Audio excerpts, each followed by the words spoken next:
Donc, on se retrouve pour le livre Canard et Loi, guide d'élevage. C'est un livre qui est disponible, qui est fait en fait par la CRAAC, donc le Centre de référence en agriculture et agroalimentaire du Québec, que je me suis procuré sur leur site internet. Mais avant de commencer, d'abord, vous voyez, on a changé de décor. Mon éclairage n'est pas encore très peaufiné. Sinon, derrière moi, c'était pas pour faire une, euh, comment je dirais, pour utiliser comme moyen d'autorité, si on veut, pour asseoir les connaissances. Derrière moi, ce que vous voyez, c'est des livres que je n'ai pas lus. Puis on voit juste une partie de ma bibliothèque en ce moment. C'est des livres essentiellement de psychologie, philosophie. Ici, c'est tout de la philo, des dictionnaires. Bref, une belle bibliothèque. Mais c'est des livres que je n'ai pas lus. Je tiens à le spécifier parce qu'on voit souvent des vidéos où il y a des livres derrière des personnes, puis tu te rends compte qu'ils les ont lus fuck all. Ben là, je vous le dis, je les ai pas lus parce que moi, de la façon dont je fonctionne, un livre que j'ai lu ne peut pas être à côté d'un livre que je n'ai pas lu. C'est indéniable. C'est une façon, je suis assez toqué là-dessus. Ça pourrait être le sujet d'une vidéo, mais jamais vous allez voir un livre que j'ai lu dans cette bibliothèque-là. Je les mets à part. Je les prends là, je les lis, puis je les mets dans une autre bibliothèque. Aussi, au niveau du décor, en fait, j'ai été obligé de changer de décor puisque l'ancien décor, je le préférais, mais c'est rendu une chambre d'enfant. Fait qu'il me restait ici ou devant la tank à eau chaude qui est là-bas. J'ai décidé de m'installer ici. Fait que sous ce long préambule, commençons. Donc, comme je disais, le canard et loi, guide d'élevage. On va commencer ça. Page 4 et 5. Ça fait un petit bout quand même que je l'ai lu. Je vous fais le review si on veut, ou plutôt on discute. Ben, je discute et vous écoutez sur le livre, mais ça fait.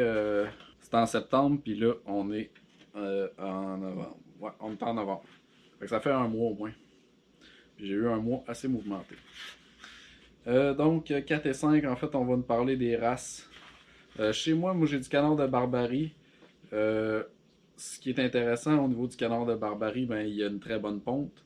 Puis aussi, la chair, là, elle est délicieuse, puis elle est très fournie. Aussi, c'est un canard qui est muet, très important, versus le canard de Pékin qui crie assez fort. Donc, c'est beaucoup moins intéressant à ce niveau-là. Donc, canard de Barbarie, on dit qu'il est d'origine d'Amérique centrale et du Sud. Ce qui est intéressant aussi, c'est qu'il y a un dimorphisme sexuel qui est très prononcé. En fait, la femelle va peser 60% du poids du mâle. Donc, si on vise une production de viande, c'est les mâles qu'il faut garder ou du moins s'en procurer si on désire acheter des poussins. Euh, les mâles sont abattus vers l'âge de 11 à 12 semaines. Puis au niveau de la ponte, on parle de 180 œufs par année. Puis la durée de la couvaison, c'est de 35 jours.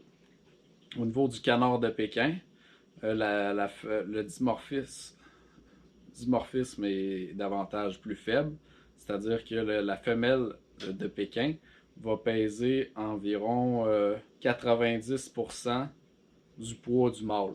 Donc il y a quand même une très grosse différence. Barbarie, là, on était à 60%, tandis que là, c'est vraiment juste 90%, c'est pratiquement identique si on veut. Ensuite de ça, Pékin, une ponte de 150 à 200 œufs, donc une très bonne ponte. Et la couvaison est un peu plus courte, c'est de 28 jours au lieu de 35 jours pour le canard de Barbarie. Au niveau du canard mulard, là on est vraiment dans les canards de production de chair. Là. Il n'y a pas le coureur indien et tout ça, il n'y a rien là-dessus. Kaki Campbell, il n'y a pas grand-chose non plus. Canard mulard, ça c'est un hybride, il est infécond. C'est un croisement entre le canard de Barbarie et le canard de Pékin. Moi, je le trouve pas du tout intéressant parce qu'il est infécond, donc c'est davantage pour une production de la vente. Mais sinon, d'un point de vue de l'autonomie, de la production, de l'autoproduction, c'est pas vraiment intéressant. L'élevage pour soi-même. Ensuite de ça, on a les races pour les oies. Une des caractéristiques qui est très importante de l'oie, c'est sa grande capacité d'adaptation. Ça a une excellente mémoire. Puis c'est en mesure de reconnaître les gens, les animaux, les situations. C'est vraiment des gardiens super efficaces, ça je peux vous l'assurer, j'en ai chez moi. Ils sont toujours comme ça, en train de regarder le ciel. Quand il y a un prédateur, c'est quasiment les premiers à les voir, à voir un oiseau dans le ciel, que ça soit une corneille, peu importe. Ils vont tout de suite le voir, ils lâcheront pas des yeux, puis d'un œil en fait. Ils lâcheront pas de l'œil, puis ils vont crier, puis tout, fait que ça protège vraiment la basse-cour. Puis, en tout cas, moi, j'ai jamais eu de problème au niveau de l'agressivité. Certaines personnes disent que les oies sont agressives. Moi, pas du tout ça. Ils sont même un peu peureux. J'aimerais ça qu'ils soient plus proches quand je marche. Mais ils sont tout le temps à me checker, par exemple. Ils me checkent. Donc, je vais vous mettre le nom là. Elle, c'est une oie qui est quand même populaire en Amérique. Elle est surtout populaire pour sa chair puis son duvet. Elle pond pas beaucoup. Ça pond quand même pas pire. 35 à 50 œufs annuellement. Puis son cycle de reproduction, c'est début mars. On a l'oie de Chine. L'oie de Chine, on dit que le genre pèse entre 5 kilos. Pèse 5 kilos. Puis l'oie, elle pèserait 4 kilos. Elle est vraiment est davantage reconnue pour sa protection. Donc, pour ce que je veux dire, c'est plus son gardiennage. Donc, elle est très gardienne, elle est très alerte. L'oie de Guinée, même chose. 5 kilos mâle, 4 kilos femelle. Une ponte de 40 œufs par année. L'oie de Toulouse. L'oie de Toulouse, là, on est vraiment au niveau de la viande, on a beaucoup plus de chair. Donc, le genre pèse de 8 à 10 kilos, quand même pratiquement le double de la Guinée ainsi que l'oie de Chine. Puis l'oie femelle pèse 6 à 8 kilos. Elle va pondre en général 45 œufs par année. Sinon, on a l'oie Pilgrim. Pilgrim, elle, 5,5 kg. Puis pour la femelle, 5 kg. On parle aussi de 45 à 50 œufs par année. Donc, grosso modo, ça se ressemble vraiment, à part au niveau de l'oie de Toulouse, qui serait plus avantageuse pour la production de viande. Ainsi que l'oie Hebden, qui elle peut être encore plus lourde que ça. On parle de 13,5 kg à 11 kg pour la femelle. Ensuite, 17 à 20, on va avoir des données économiques. Donc, ça, c'est quand même intéressant. C'est au niveau de la rentabilité, parce qu'on est quand même dans un guide d'élevage, dans un but de produire une certaine rentabilité. Donc, on nous fait en fait la liste des données techniques, donc les canards achetés, quel prix, etc. Le prix de la moulée. Puis, on va aller, dans le fond, dans nos revenus, canards vendus, achat de canetons, litière, les frais d'abattage et d'emballage, puis la marge brute, donc ce qui nous reste au final.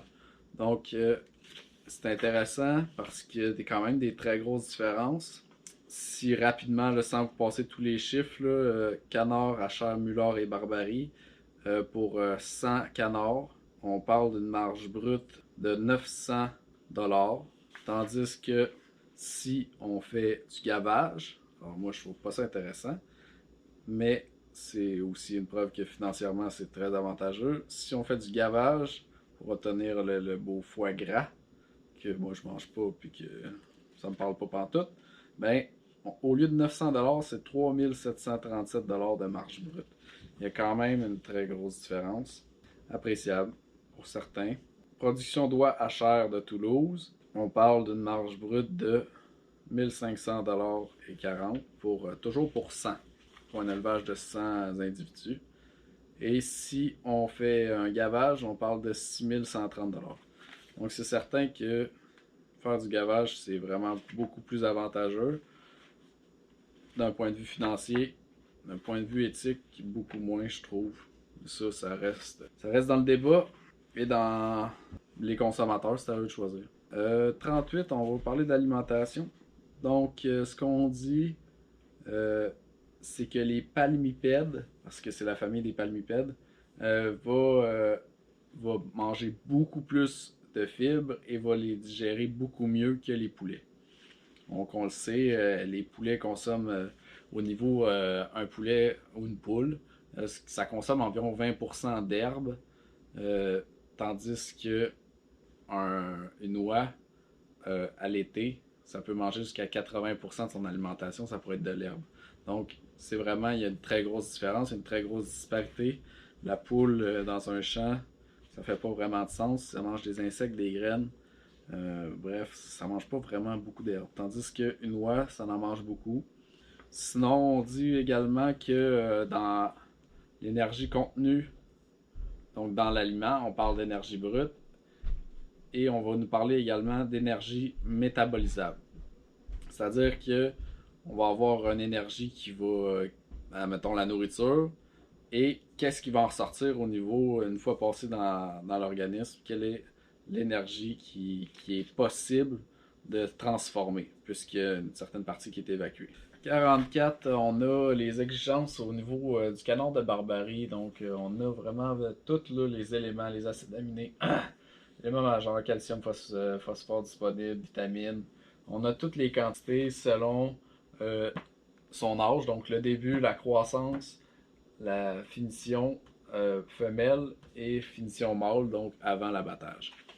Fait que si vous êtes intéressé pour ces documents, ce type d'informations-là, ça peut être vraiment intéressant pour vous. 54, ça va être la même chose, mais pour les oies. 54, donc, exigence des oies pour les oies au niveau de la reproduction. On a également tout un tableau au niveau des éléments, des nutriments qui sont nécessaires, en quelle quantité, puis encore une fois, selon début, croissance, finition, l'adolescence si on veut, puis la reproduction. 65, 65 à 72, on a un tableau avec toutes les maladies, les recommandations, les commentaires, l'étiologie, l'âge, les signes cliniques ou les lésions, et dans quel type de pathologie ça se situe. Donc, sérologie, virologie, histopathologie ou bactériologie. Donc, on va avoir toutes les maladies qui existent pour les oies puis pour les canards. Page 100, c'est sur le logement, en fait, sur quelle grosseur doit être le nid de l'oie. Donc, on nous dit 50 cm de largeur, 70 cm de profondeur et 70 cm de hauteur. Il faut prévoir un nid pour environ 5 à 6 oies. Les œufs doivent être ramassés toutes les 2 heures parce que les oies sont très pesantes.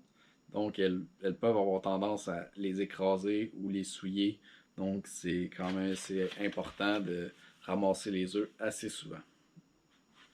On nous dit également, avant de faire l'abattage, de procéder à un abattage, de faire jeûner les animaux, comme c'est toujours recommandé, de 6 à 8 heures. Mais on retire l'accès à l'eau seulement 1 heure avant le départ des oiseaux. Ça fait le tour, c'est un tour rapide évidemment là, pour ce livre-là. Ça fait quand même un mois que je l'ai lu. Donc c'était un petit tour rapide, j'espère que ça vous a plu. Bonne lecture.